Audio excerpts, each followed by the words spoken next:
warahmatullahi wabarakatuh.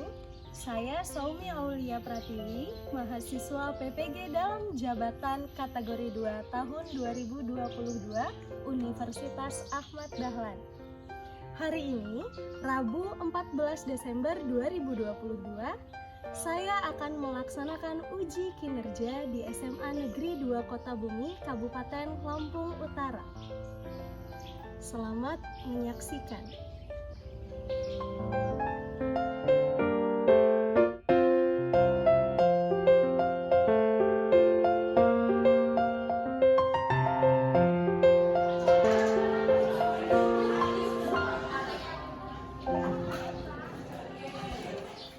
Assalamualaikum. Waalaikumsalam. Apa kabar hari ini? Alhamdulillah, luar biasa, dahsyat, Allahu Akbar. Kita ketemu lagi hari ini di mata pelajaran PPKN. Oke, sebelum mulai, silakan ketua kelas dipimpin dulu doa. Ayo Irfan. Wah, siap.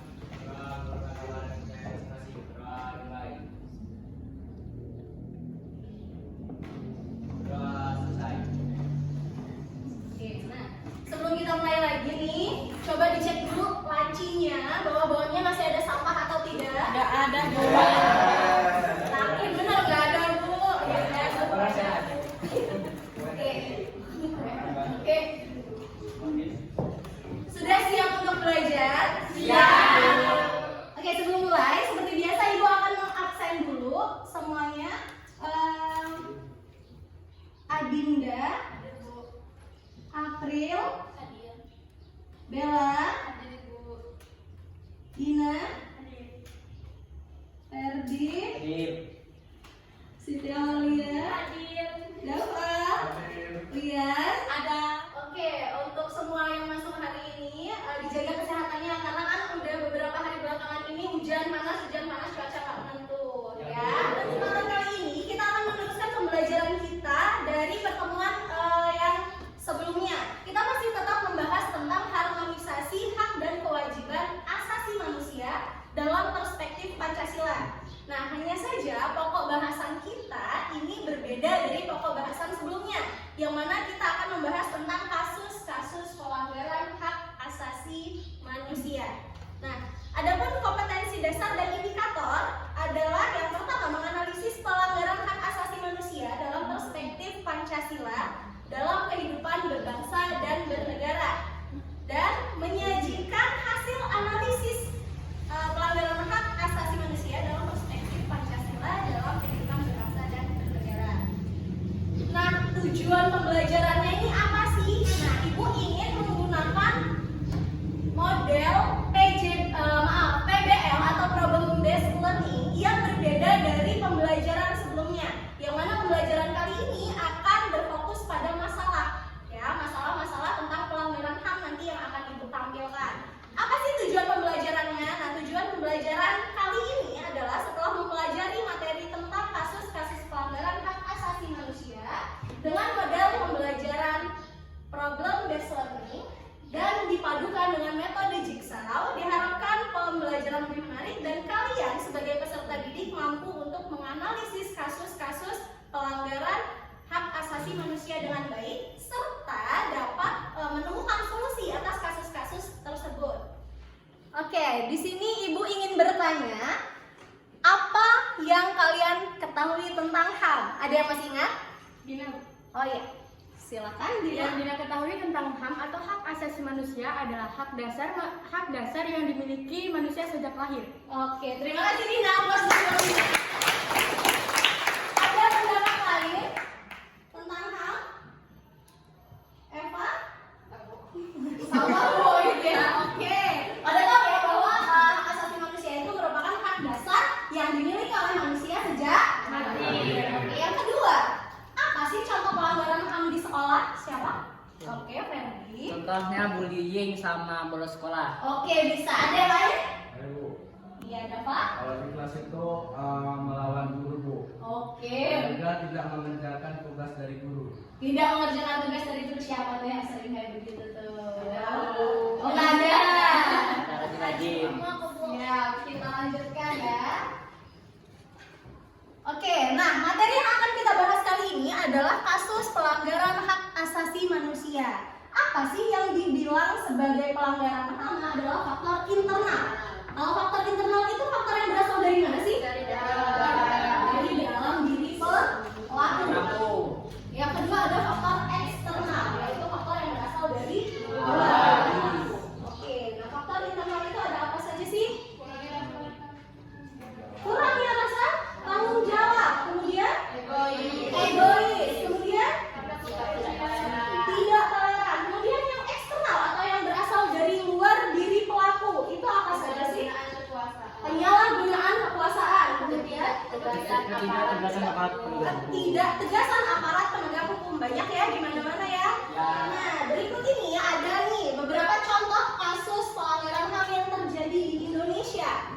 Ada kerusuhan Tanjung Priok, kemudian yang kedua ada penembakan mahasiswa Universitas Trisakti, kemudian ada tragedi Semanggi, dan ada penculikan aktivis pada tahun 1997-1998. Ini hanya beberapa contoh kecilnya yang sebenarnya masih banyak sekali kasus-kasus pelanggaran HAM yang terjadi di Indonesia. Oke, Ibu akan bagi kalian ke dalam beberapa kelompok, yang mana kelompok kalian ini akan diberi nama kelompok asal. Ya, sudah, silakan ke kelompoknya masing-masing. Baik, Bu. Baik, semua sudah dapat kelompoknya ya? Sudah dapat kelompok masing-masing ya? Nah, di sini Ibu akan membagikan tentang kasus yang akan kalian pelajari di kelompok ahli nantinya. Oke.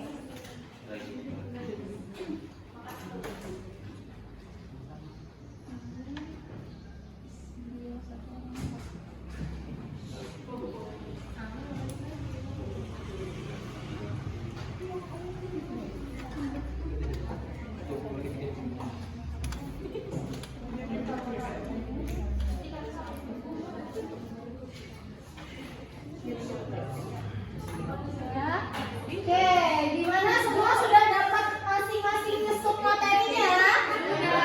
Udah ya?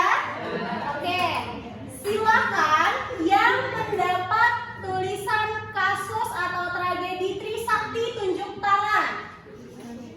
Trisakti tunjuk tangan. Ayo Trisakti tunjuk tangan. Silakan Trisakti tunjuk tangan. Ya. Berdiri nak, yang dapat Trisakti berdiri. Silakan membuat kelompok baru di sebelah sana. Ayo, silakan membuat kelompok baru di sebelah sana.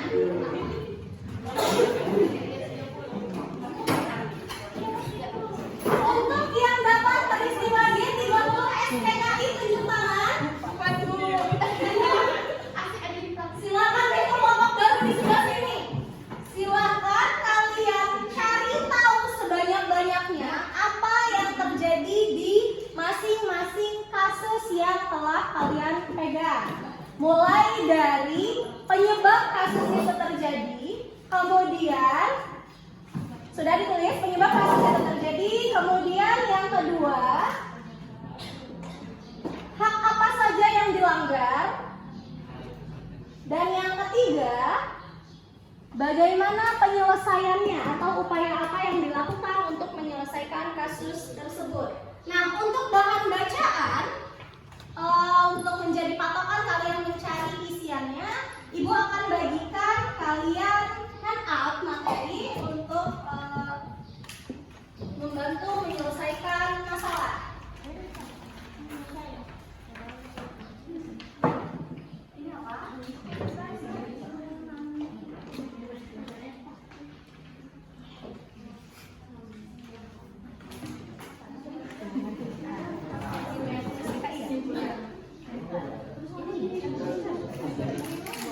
Ibu beri waktu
dan 11 orang lainnya di seluruh Jakarta serta menyebabkan 217 korban luka-luka. Udah upayanya udah.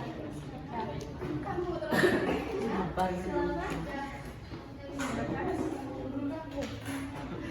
ayo Trisakti,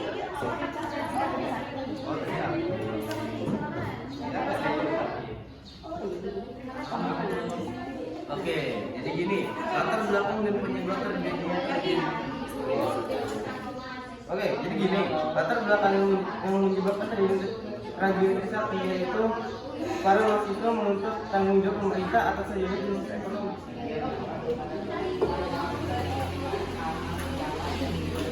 bagaimana sudah teman-temannya sudah menjelaskan semua? Tiap kelompok sekarang sudah paham ya apa sih sebenarnya yang terjadi pada kasus Semanggi, pada kasus Marsina, pada kasus Trisakti dan pada kasus G30 SPKI. Sudah semua ya? Oke, nah saatnya sekarang kita melakukan pemilihan untuk presentasi ke depan. Untuk presentasi ke depan kelompok 1, kelompok 2, kelompok 3 dan kelompok 4. Silakan kelompok 1 untuk menjelaskan ke depan tentang kasus G30 SPKI. Ayo, silakan. Bismillahirrahmanirrahim. Assalamualaikum warahmatullahi wabarakatuh. Waalaikumsalam warahmatullahi wabarakatuh. Dari kelompok 1 akan menjelaskan peristiwa tentang G30 SPKI. G30 SPKI merupakan gerakan yang bertujuan untuk menggulingkan pemerintah Presiden Soekarno dan mengubah Indonesia menjadi negara komunis. Gerakan ini dipimpin oleh DN Aidit yang saat itu merupakan ketua dari Partai Komunis Indonesia PKI. Pada 1 Oktober 1965 dini hari, Letkol Untung yang merupakan anggota Cakrawirawa pasukan penggawa istana memimpin pasukan yang dianggap royal pada PKI. Gerakan ini mengincar perwira tinggi TNI AD Indonesia. 3 dari 6 orang yang menjadi target langsung dibunuh di kediamannya, sedangkan lainnya diculik dan dibawa menuju lubang buaya. Jenazah 7 perwira TNI AD itu ditemukan selang beberapa hari kemudian, yaitu ke 6 perwira tinggi TNI Angkatan Darat. Yang menjadi korban dalam peristiwa ini adalah Letnan Jenderal Anumerta Ahmad Yani, yang kedua Mayor Jenderal Raden Said Rapto, yang ketiga Mayor Jenderal Mas Tirto Darmo Haryono, yang keempat Mayor Jenderal Siswondo Parman, yang keenam Brigadir Jenderal Donald Isa Panjaitan, yang ketujuh Brigadir Jenderal Rosis Wadi Harjo. Dan ini lanjutkan kawan saya. Oke, yang selanjutnya pasca kejadian. Setelah peristiwa G30 SPKI, rakyat menuntut Presiden Soekarno untuk membubarkan PKI. Soekarno kemudian memerintahkan Mayor Jenderal Soeharto untuk membersihkan semua unsur pemerintahan dari pengaruh PKI. Anggota organisasi yang dianggap simpatisan atau terkait dengan PKI juga ditangkap. Organisasi-organisasi tersebut lain Tekra, CGMI, Pemuda Rakyat, Barisan Tani Indonesia, Gerakan Wanita Indonesia, dan lain-lain. Berbagai kelompok masyarakat juga menghancurkan markas PKI yang ada di berbagai daerah. Mereka juga menyerang lembaga, toko, kantor, dan universitas yang dituding terkait PKI. Pada akhir 1965 diperkirakan sekitar 500.000 hingga 1 juta anggota dan pendukung PKI diduga menjadi korban pembunuhan, sedangkan ratusan ribu lainnya diasingkan di kamp konsentrasi. Selanjutnya menunjukkan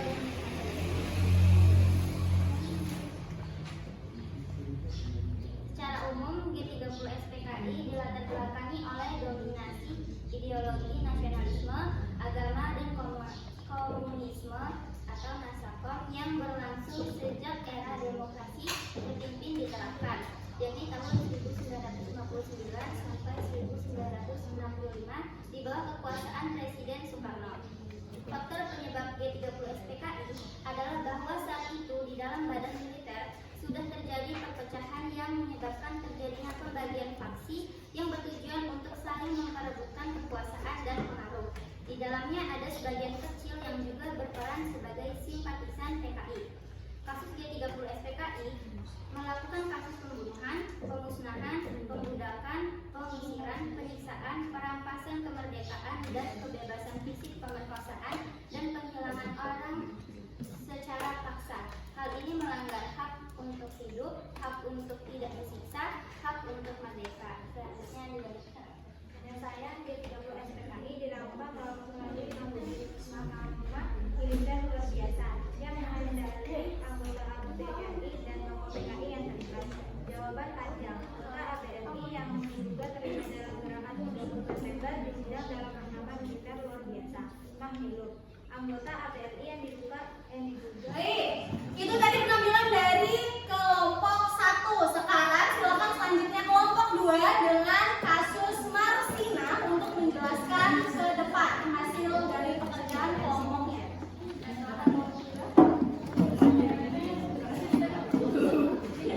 Kita punya seseorang. Assalamualaikum warahmatullahi wabarakatuh. Waalaikumsalam. Kami dari kelompok 2 ingin menjelaskan tentang kejadian Marsina.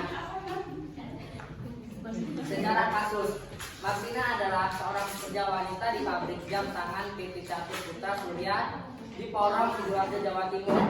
Dia adalah buruh progresif yang tidak mau menyerah pada nasib miskin lahir dari keluarga miskin. Sisi menarik dari Marsina adalah dia seorang yang suka membaca dan selalu menang di sekolah. Namun memberikan kejuaraan kecintaan membacanya tidak cukup untuk membawanya ke pendidikan tinggi. Karena keterbatasan dana, Marsina hanya bisa menyelesaikan pendidikan SLTA.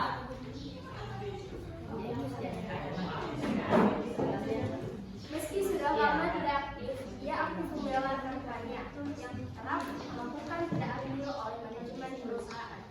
Pada 4 Mei 1993, Marsina memimpin aksi protes kenaikan upah dari 1.700 menjadi 2.250. Ketika beberapa kali keluarkan dari perusahaan, ia membela diri. Pertaruhan Marsina mencapai puncaknya pada 5 Mei 1992 saat ia dipilih pada surat selamat 5 Agustus BPJS.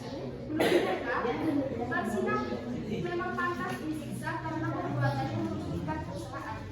Baru pada tanggal 9 Mei mayatnya ditemukan di sebuah pondok dari Kalimantan, sekitar 200 km dari tempat dia hidup.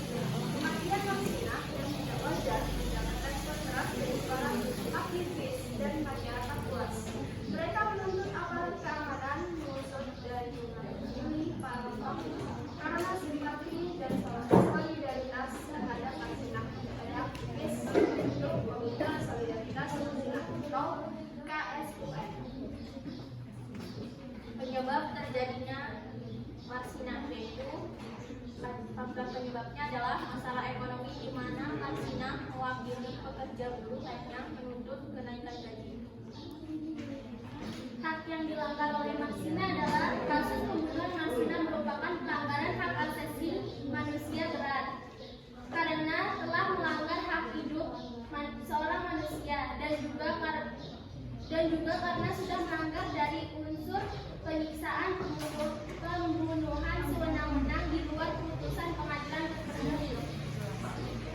Baiklah, upaya yang dilakukan oleh pemerintah yang pertama dengan menetapkan undang-undang hak asasi manusia yaitu Undang-Undang Nomor 39 Tahun 1999. Yang kedua adalah dengan menghukum berat pelaku pelanggaran hak asasi manusia. Yang terakhir adalah meningkatkan kesadaran kepada masyarakat bahwa hak asasi manusia tidak boleh dilanggar. Nah, jadi kesimpulan dari kasus Marsina tersebut ialah rekayasa kasus Marsina. Banyak kecaman dari berbagai pihak yang mana kasus Marsina sudah cukup lama, tetapi pembunuhannya entah kemana. Seharusnya melihat kejadian tersebut yang sampai sekarang masih misterius untuk menghindari kasus tersebut terjadi lagi. Seharusnya ada tindakan khusus dari hukum pemerintah untuk memberikan efek jerah bagi pelaku. Sebagai makhluk sosial, kita harus mampu memperjuangkan hak asasi manusia kita sendiri. Di samping itu, kita juga harus bisa menghormati dan menjaga hak asasi manusia orang lain. Jangan sampai membuat pelanggaran hak asasi manusia. Dan jangan sampai pula hak asasi manusia kita sendiri mau diinjak-injak oleh orang lain. Jadi kita harus mampu menyelaraskan dan mengimbangi yang diantaranya hak asasi manusia kita dengan hak asasi manusia orang lain. Itu mah tadi hasil dari presentasi kelompok 2. Sekarang kita lanjutkan ke kelompok 3. Silakan kelompok 3 untuk menyajikan hasil diskusinya, yaitu tragedi Trisakti.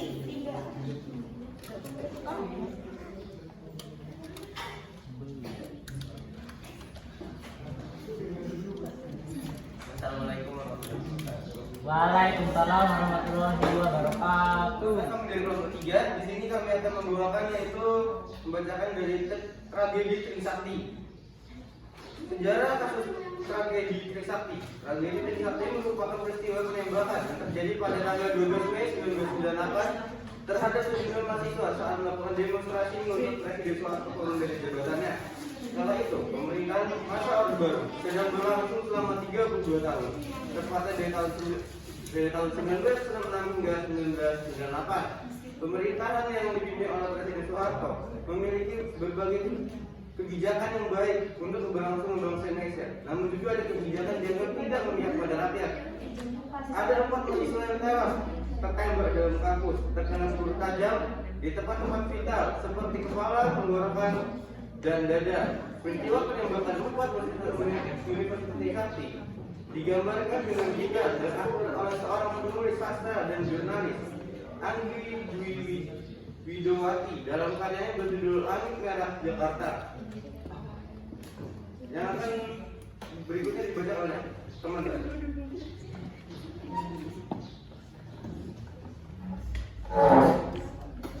Penyebab terjadinya kasus Trisakti. Penyebab tragedi Trisakti adalah para mahasiswa yang menuntut turunnya Soeharto dari jabatan oleh karena masa pemerintahan Presiden Soeharto sudah berlangsung selama 32 tahun.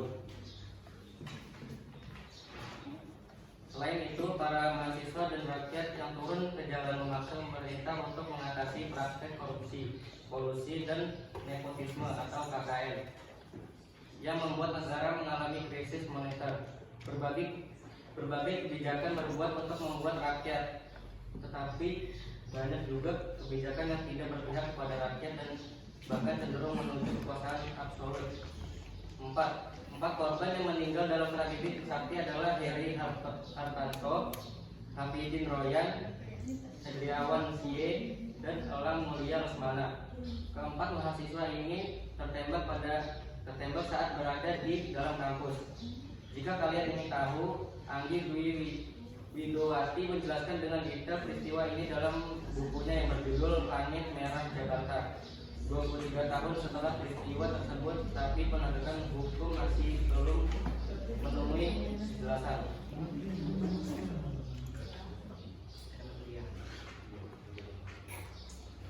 Berikut yang akan dijelaskan oleh teman saya. Yang ketiga, hak apa saja yang dilanggar pada tragedi Trisakti? Salah satu hak asasi manusia yang telah dilanggar dalam kejadian tersebut adalah sebuah bentuk dari kebebasan untuk menyampaikan pendapat kepada pemerintah yang di mana pendapat jauh diberikan oleh rakyat. Hak terhadap penyampaian tersebut adalah salah satu bukti dari kebebasan yang dimiliki oleh negara dan juga salah satu bentuk dari adanya sistem demokrasi yang berdiri di Indonesia dan menjadi sebuah bentuk dari sistem demokrasi Pancasila yang berada di negara Kesatuan Republik Indonesia. Kemudian dengan adanya tragedi Trisakti tersebut memberikan catatan sejarah buruk terhadap demokrasi yang ada di Indonesia, khususnya tentang hak asasi manusia dalam pelaksanaan demokrasi Pancasila. Pelanggaran hak asasi manusia tersebut hingga detik ini proses yang dilakukan oleh pihak belum ada juga tampak terhambat, dan selain itu pelaksanaan tanggung jawab dari masalah ini juga tidak dapat diselesaikan hingga saat ini dengan adanya banyak kendala yang terjadi. Tetapi ketika terjadinya peristiwa tersebut, sebenarnya pihak dari Komnas HAM akan melakukan penyelidikan terhadap masalah hak asasi manusia yang terjadi di Universitas Trisakti. Dan dari pihak Komnas HAM tindakan untuk menentukan apa yang terjadi pada peradaban. Trisakti ini adalah bentuk dari pelanggaran hak asasi manusia yang besar. Komnas HAM sendiri pun telah melaporkan akan terjadi kepada Kejaksaan Agung untuk segera menyelesaikan permasalahan yang ada dari tragedi tersebut. Akan tetapi, hal tersebut tetap saja tidak dapat diselesaikan dan belum terlihat adanya upaya pengusutan tragedi tersebut. Berikutnya akan disampaikan oleh teman saya. Upaya penyelesaian tragedi Trisakti. Ada beberapa solusi yang dapat mengatasi kasus Trisakti, khususnya kasus yang berkaitan tentang pelanggaran hak asasi manusia. Pertama, pemerintah melalui Komnas Hak Asasi Manusia harus menyelidiki dengan seksama tentang apa yang terjadi pada saat itu, penyebab timbulnya masalah dan siapa saja pelaku yang berperan serta dalam hal itu. Kedua, jika ternyata korban hak asasi manusia dan pemerintah tidak sanggup melakukan pelanggaran hak asasi manusia di Indonesia, maka kita harus meminta lembaga yang yaitu PBB. Hal ini bertujuan untuk mengambil alih kasus ini sebelum ini dan luar biasa. Ketiga, menghargai hak-hak asasi dari warga negara Indonesia dengan mengusahakan secara maksimal agar kita untuk hidup menjunjung tinggi. Begitu pula hak asasi lain seperti hak kita untuk memperoleh penghidupan yang layak, perekonomian yang baik, kebebasan, kebebasan pendapat, apa yang sama di hadapan hukum dan lain sebagainya. Keempat, pemerintah yang berwenang harus menegakkan atau menegaskan hukum yang berlaku yang berkaitan dengan jaminan hak asasi manusia di Indonesia, serta memberikan sanksi yang berat dan tegas bagi pelaku pelanggaran hak asasi manusia. Oke, tadi itu dia kelompok 3 telah menampilkan hasil diskusinya. Sekarang kita sambut kelompok terakhir untuk menampilkan hasil diskusinya yang berjudul tentang kasus Semanggi. Silakan kelompok 4. Assalamualaikum warahmatullahi wabarakatuh. Waalaikumsalam warahmatullahi wabarakatuh. Berdirinya kami di depan sini dari kelompok 4 ingin menyampaikan materi tentang awal tragedi Semanggi 1 pada tahun 1998 dan tragedi Semanggi 2 pada tahun 1999. Penyebab terjadinya Semanggi akan dibacakan kepada Bella Mutiara Fitri, dipersilahkan. Oke, saya akan menyampaikan penyebab tragedi Semanggi 1 dan Semanggi 2. Tragedi Semanggi menunjuk kepada dua kejadian protes masyarakat terhadap pelaksanaan dan agenda sidang istimewa yang mengakibatkan tewasnya warga sipil. Kejadian pertama dikenal dengan tragedi Semanggi 1 terjadi pada tanggal 11 sampai 13 November 1998. Masa pemerintahan transisi Indonesia yang menyebabkan tewasnya 17 warga sipil. Kejadian kedua dikenal dengan tragedi Semanggi 2 yang terjadi pada 24 September 1999 yang menyebabkan tewasnya seorang mahasiswa dan 11 orang lainnya di seluruh Jakarta serta menyebabkan 217 korban luka-luka. Oke, yang kedua, HAM apa aja sih yang dilanggar dalam tragedi Semanggi ini yang akan dibacakan kepada April? Baiklah, di sini saya akan menyampaikan HAM yang dilanggar dalam peristiwa Semanggi. Jadi, pelanggaran Semanggi ini termasuk ke dalam pelanggaran HAM berat karena di dalamnya terdapat peristiwa pembunuhan, penganiayaan, perkosaan atau bentuk kekerasan seksual lain yang setara, penghilangan paksa dan perampasan kemerdekaan dan kebebasan fisik. Yang ketiga, upaya penyelesaian HAM akan dibacakan kepada Rian Putri dan Amel. Jadi di sini saya akan menjelaskan upaya penyelesaian dalam pelanggaran hak asasi manusia. Pembentukan Komisi Penyelidikan Penyelenggaraan Hak Asasi Manusia peristiwa Trisakti. Meskipun DPR RI telah merekomendasikan agar kasus Trisakti dan Semanggi 1 dan 2 ditindaklanjuti dengan pengadilan umum dan pengadilan militer, namun sehubungan dengan adanya dugaan telah terjadinya pelanggaran hak asasi manusia berat, tuntutan keadilan bagi keluarga korban dan masyarakat, dan dalam rangka penegakan hukum dan penghormatan hak asasi manusia, dipandang perlu Komnas Hak Asasi Manusia melakukan penyelidikan dengan membentuk Komisi Penyelidikan Pelanggaran Hak Asasi Manusia Trisakti, Semanggi 1 dan Semanggi 2. Maka dalam rapat paripurna Komnas HAM tanggal 5 Juni 2001 menyepakati pembentukan Komisi Penyelidikan Pelanggaran Hak Asasi Manusia. Peristiwa Semanggi 1 dan Semanggi 2 yang selanjutnya dituangkan dalam SK nomor 034/Komnas HAM /7/2001 tanggal 27 Agustus 2001. Dan materi yang terakhir, landasan hukum Komnas HAM akan dibacakan kepada jaksa. Landasan hukum pembentukan Komisi Penyelidikan Pelanggaran Hak Asasi Manusia. Semanggi 1 dan Semanggi 2 berdasarkan atas yang pertama Undang-Undang Republik Indonesia Nomor 39 Tahun 1999 tentang Hak Asasi Manusia. Yang kedua Undang-Undang Nomor 26 Tahun 2000 tentang Pengadilan Hak Asasi Manusia. Yang ketiga Putusan Rapat Paripurna Komnas HAM tanggal 5 Juni 2001. Yang keempat Keputusan Ketua Komnas HAM nomor 03/Komnas HAM /7/2001 tanggal 27 Agustus 2001 tentang pembentukan Komisi Penyelidikan Pelanggaran Hak Asasi Manusia peristiwa Trisakti Semanggi 1 peristiwa tentang Semanggi 1 dan Semanggi 2. Baik, itu tadi penampilan dari kelompok keempat atau kelompok terakhir tentang penjelasan kasus-kasus pelanggaran HAM yang terjadi di Indonesia. Nah, untuk melengkapi kegiatan kita hari ini, Ibu akan membagikan LKPD atau lembar kerja peserta didik untuk kalian kerjakan bersama kelompok. Ya, ingat, berkelompok ini ngerjainnya. Baik Bu.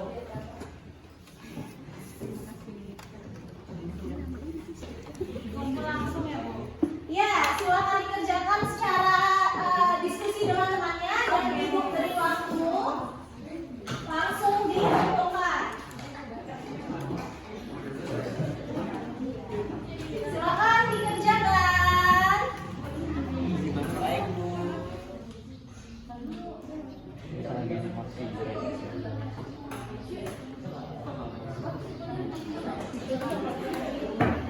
Baik, gimana? Sudah selesai semuanya? Sudah. Silakan diumumkan ke Ibu jika sudah selesai perwakilan kelompok. Terima kasih. Ibu akan mengoreksi sebentar bagaimana hasil kerja kalian. Nanti jika sudah, Ibu akan umumkan hasilnya kepada kalian. Ya Bu.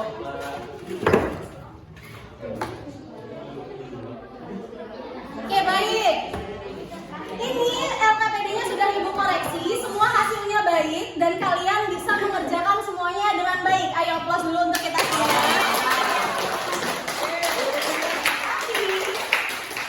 Namanya ada yang baik, pasti di antara yang baik ada yang terbaik. Nah, yang terbaik itu kelompok berapa sih? Dua.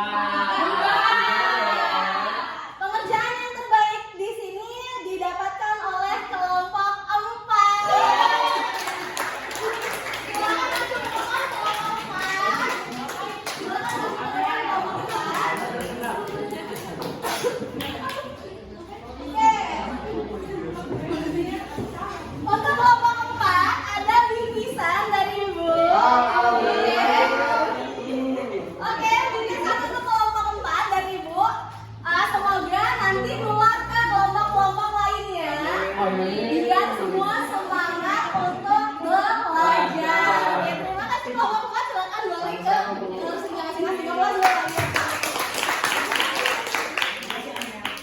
Nah, itu tadi pembelajaran kita untuk kali ini. Untuk pembelajaran kali ini, adakah yang bisa memberi kesimpulan tentang pembelajaran dan proses belajar kita hari ini? Oh ya, silakan Bella berdiri. Jadi kesimpulan dari proses pembelajaran hari ini, kita tuh bisa lebih mengetahui kasus-kasus pelanggaran hak asasi manusia yang terjadi di Indonesia. Dan kita juga bisa mengetahui bagaimana sih upaya pemerintah itu dalam menangani kasus-kasus yang terjadi. Terus juga dalam proses pembelajaran di pertemuan hari ini berbeda tuh dengan pertemuan yang minggu lalu, karena dia lebih asik, terus bisa Terus menarik sih, karena kita bisa bekerja sama dengan beberapa teman yang lain. Mungkin itu saja yang bisa saya sampaikan. Oke, terima kasih. Oke, gimana untuk pembelajaran hari ini, seru?